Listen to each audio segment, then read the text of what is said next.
Į Vilnių parskrido tailandinė 12 medalių pasaulio žmonių su negalia žaidynėse iškovoja Lietuvos sportininkai.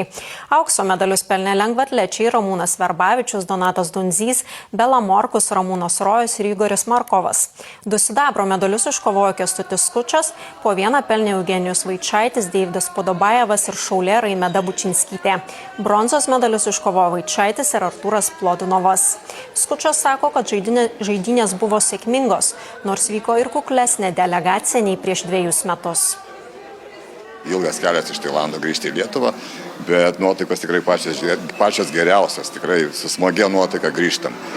Padarėm, manau, kad tikrai maksimaliai ką galėjom, net galbūt ir planuose turbūt nebuvo tie, ką mes padarėm. Labai smagu, kad praktiškai visi 10 atletų, kurie važiavo į žaidynės, visi laimėjo medalius, iškovojo medalius, parodė gerus rezultatus. Tai su to labai džiaugiuosi ir sveikinu visus ir tikrai nuotaikos tikrai pakilios. Iššaltas, sakykime, žiemą grįžom iš vasaros, bet tikrai nuotaikos labai geros. Visi spindim, džiaugiamės tą emociją, kurią prasivežė.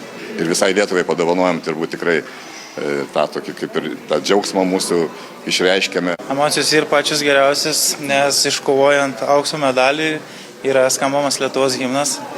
Dėl to yra labai malonu svetimoje šalyje jį girdėti ir emocijos geriausios. Tiek apie sportą.